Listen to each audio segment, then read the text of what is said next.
Monsieur Douglas Carpenter, bonjour. Bonjour. L'Union européenne accompagne depuis plus de 60 ans déjà le développement de la République centrafricaine. Cette relation est-elle toujours au beau fixe? Tout d'abord, merci beaucoup de m'avoir invité ici. C'est un grand plaisir. J'ai beaucoup de plaisir d'être affecté en République centrafricaine parce que nous avons à notre disposition plusieurs outils de coopération, et c'est-à-dire non seulement les éléments, les instruments classiques de coopération au développement, mais aussi notre présence humanitaire, la présence de nos missions militaires et civiles, et surtout, je pense, une capacité importante de soutenir les processus dans le pays. Donc, il y a évidemment des défis très importants en République centrafricaine, mais je suis très heureux qu'on a des outils pour soutenir les Centrafricains à naviguer ces processus vers, j'espère, la stabilité et la paix aussi.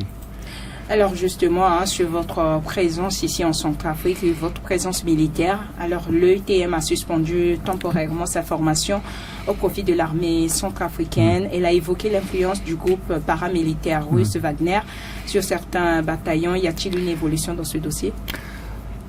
Il n'est pas un secret que l'Union européenne n'est pas confortable d'être complicite avec des groupes qui sont non seulement impliqués dans des exactions importantes, mais qui semblent être sans chaîne de commandement claire, sans redevabilité claire et sans engagement aux normes et aux standards d'état de droit et des droits de l'homme international. Donc, c'est une préoccupation.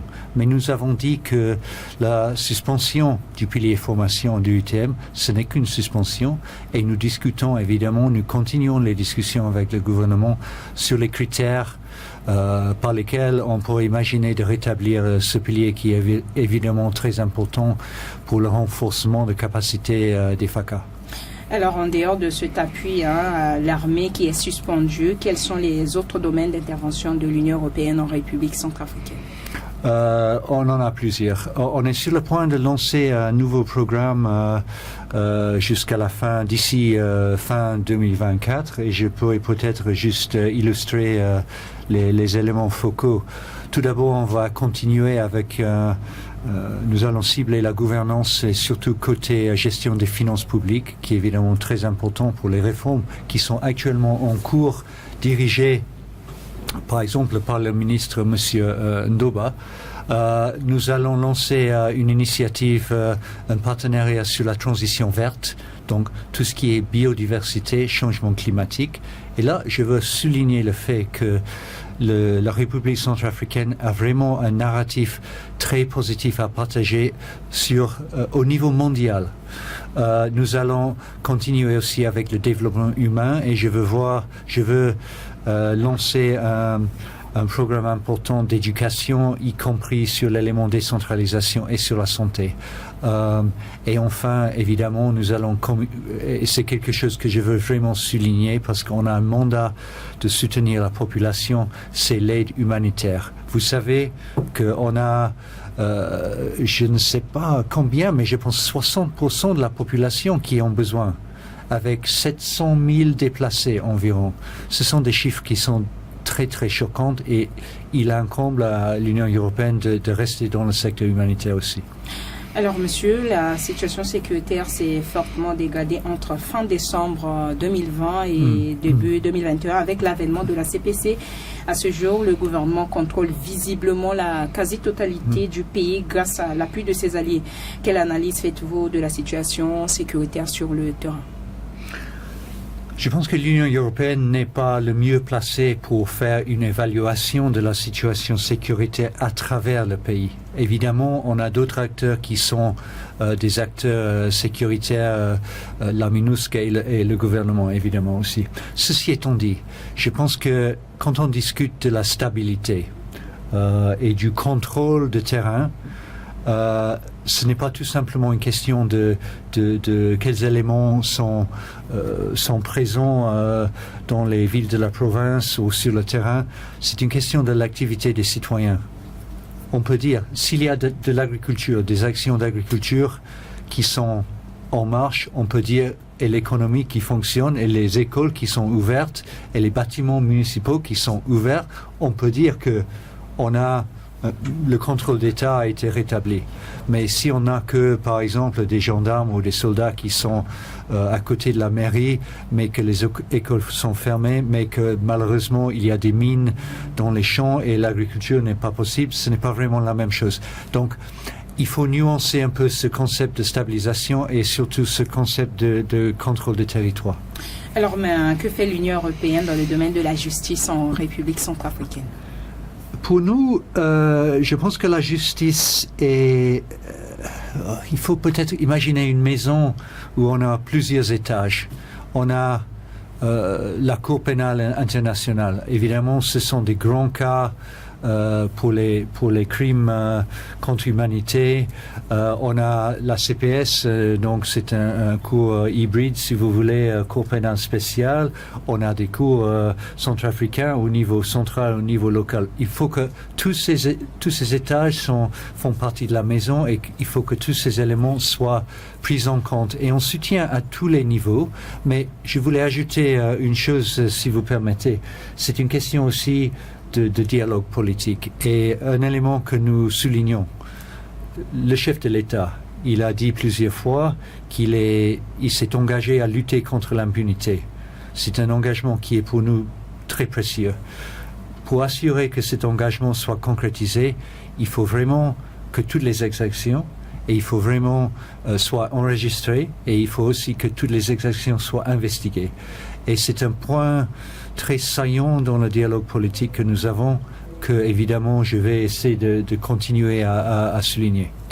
Alors, mais, la journée mondiale de la radio est célébrée cette année sous le thème « La radio et la confiance ». Que représente la radio pour vous? La radio et la confiance.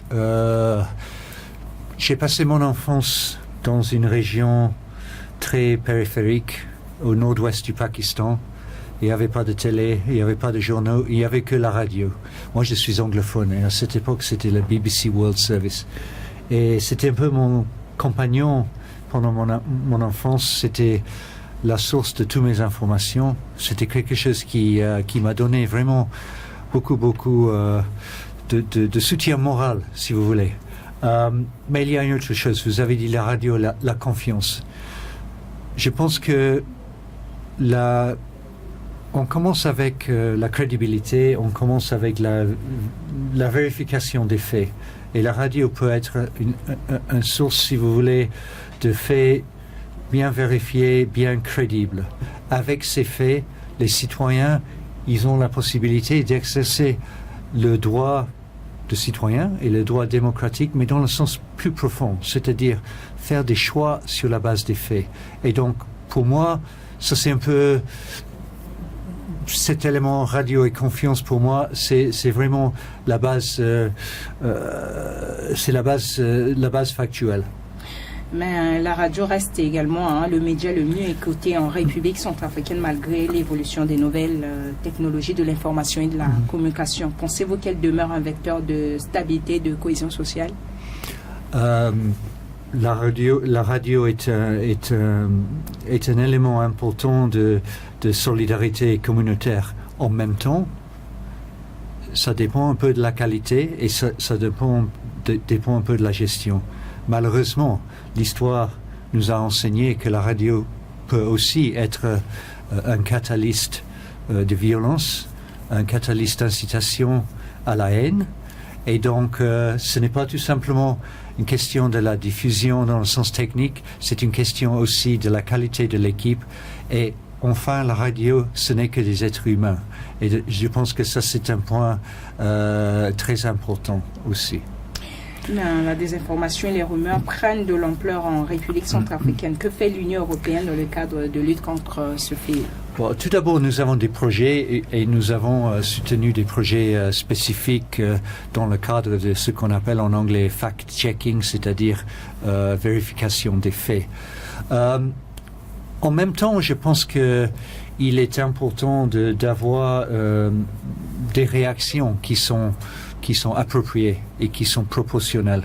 quand on est victime, par exemple, d'une désinformation. Et je veux distinguer entre deux choses. La désinformation, c'est-à-dire la propagation délibérée, si vous voulez, de fausses informations, et ce qu'on appelle la mésinformation, c'est-à-dire la propagation, si vous voulez, accidentelle, par exemple par le citoyen qui voit quelque chose qui est très intéressant et qui le forward directement ou qui le retweet directement. Parce qu'il faut distinguer entre les deux. Il y a des moments où il faut réagir. Il faut réagir avec des clarifications factuelles que l'Union européenne, par exemple, fait ça, mais ne fait pas ça. Et il y a des moments où, honnêtement, il faut rester silent. Parce que si on a accusé, par exemple, le fait des conspiracies de trafic d'armes, ce n'est pas vraiment quelque chose qu'il faut dignifier avec une réponse solide. Donc, je pense que c'est un point extrêmement important, mais il faut dire que il faut éviter commencer avec des narratifs. Il faut toujours commencer avec les faits et bâtir, si vous voulez, construire les narratifs sur les faits et pas en sens contraire. Mais pour vous, quel rôle les médias doivent-ils jouer pour lutter efficacement contre les rumeurs et les fausses informations? Les médias ont le droit de préserver et de protéger leur indépendance avec une résilience contre la manipulation. On est aussi résilient contre les fake news. En même temps, évidemment, il y a tout un processus de contrôle de qualité, il y a tout un processus de formation, et je pense aussi qu'il est très important d'avoir une solidarité dans la profession. La profession est souvent, à travers le monde, y compris dans l'Union européenne, sous beaucoup de pression. Il faut que les journalistes soient solidaires, et il faut que, avec cette solidarité, ils encouragent la poursuite d'excellence dans la profession et aussi de développer évidemment les formations. Et là, l'Union européenne est tout à fait prête à soutenir. Monsieur, la pandémie de Covid-19 demeure un vrai problème de santé publique mondiale. Cependant, la République centrafricaine est encore en marge du cap fixé par l'OMS pour la vaccination des populations. Elle est à environ 10% du taux de vaccination de sa population. Cette situation préoccupe l'Union européenne? Oui, honnêtement, cela me préoccupe beaucoup. L'Union européenne était parmi les plus grands bailleurs de fonds mondiaux au COVAX, c'est-à-dire parmi les réseaux de vaccination mondial. Ceci étant dit, il faut distinguer entre l'approche globale et la situation sur le terrain, ici en République centrafricaine. C'est un pays très compliqué, c'est un pays qui est plus grand que la France, avec une population qui est très dispersée. On a un travail à faire sur non seulement la capacité logistique d'atteindre la population, mais aussi sur un travail publicitaire. Expliquer un peu à quoi ça sert les vaccins, pourquoi les vaccins sont nécessaires, y compris pour les jeunes, et quelles sont les implications, malheureusement, d'être positif pour les gens qui sont en situation fragile ou précaire. Donc, il y a beaucoup plus de travail à faire, mais cela doit être fait en partenariat avec les autorités. On a une excellente relation avec le ministre de Santé. Il faut juste qu'on a une base solide, logistique, et je pense qu'on ne peut pas vraiment séparer ce défi d'un défi plus large de décentralisation dans le pays, parce que les vaccins de Covid, ce n'est pas le seul élément où il faut atteindre des populations qui sont marginalisées ou enclavées. Donc, je le mets plutôt dans ce contexte plus large. Alors, les élections régionales sont prévues en septembre prochain. Quelle sera la part de contribution de l'Union européenne dans l'organisation de cet exercice démocratique qui ne s'est pas tenu depuis plus de 30 ans? Quand on parle des élections, on parle toujours d'un cycle. Et on parle de quelque chose qui est compliqué. On ne mesure, on n'évalue pas des élections sur la base de ce qui se passe tout simplement aux urnes. Il y a plusieurs critères: crédibilité, transparence, inclusivité. Tous ces éléments doivent être pris en compte. On est maintenant au commencement du cycle. On est en discussion, on est en dialogue avec le gouvernement. Il faut une atmosphère qui est apaisée et stabilisée. C'est-à-dire que on doit évidemment avoir une stratégie sécuritaire pour les élections. On doit avoir aussi une stratégie de décentralisation, parce que sans avoir une décentralisation qui fait du progrès, les élections vont servir à élire des maires, par exemple, sans responsabilité, sans bâtiment, etc. Donc là, il y a une question de décentralisation. Il y a une question aussi de tirer les enseignements du cycle précédent. On a présenté ici au Premier ministre un rapport de l'Union européenne, de nos experts indépendants, qui a été sollicité par le gouvernement avec plusieurs recommandations en termes de médias, en termes d'assemblée, en termes de techniques, en termes de cadre légal. On est en train d'en discuter. Donc pour moi, tous ces éléments sont actuellement pertinents et on va juger évidemment sur la base de la situation comment soutenir le processus et c'est une discussion continue. Monsieur Douglas Carpenter, merci. Merci beaucoup.